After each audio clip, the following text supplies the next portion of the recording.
در حالی که مسئولین امنیتی کابل در خصوص تامین امنیت همواره با انتقادهای مواجه بودند، قماندان امنیه کابل میگوید که جهت بهبود امنیت این شهر 27 تن از آمران حوزه‌های افدگانی امنیتی را از سمتشان برطرف نموده و بجای آنان افراد جدید را مقرر نموده است.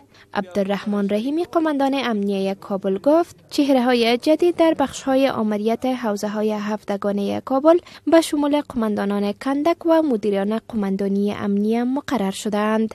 آقای رحیمی روز دوشنبه در نشست معرفی این مسئولان ابراز امیدواری کرد که این اقدام بتواند در بهبود امنیت کابل کمک نماید. تعداد 27 نفر جدیداً تقرر حاصل کرده که شامل آمرین صاحبای حوزات است و کندک های امنیتی که کندک های مختلف داریم و تعدادشان در پست مدیریت های داخلی قماندانی کابل هستند.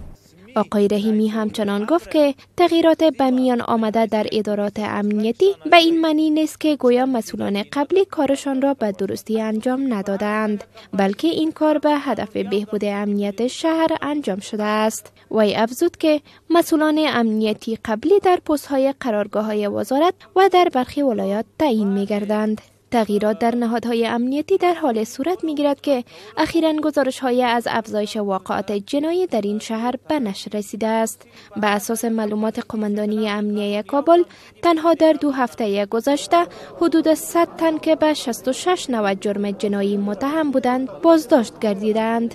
در همین حال برخی از کارشناسان افغان این اقدام وزارت داخله را مفید دانسته میگویند که تغییرات جدید در بهبود امنیت و جلوگیری از فساد کمک خواهد کرد. وزارت داخله در حال تغییرات گسترده را در نهادهای امنیتی کابل ایجاد کرد که قبل از این نگرانی های وجود داشت که گویا آمرین حوزه های امنیتی غیر مسلکی بوده و به اساس سفارش های برخی از مقامات بلندپایه حکومت مقرر شدند. کارشناسان امنیتی افغان میگویند که نیاز است تا حکومت در پست‌های کلیدی وزارت داخله نیز تغییراتی را به میان آورد تا این وزارت از مسائل قومی، سمتی و اشخاص غیر مسلکی پاک شود.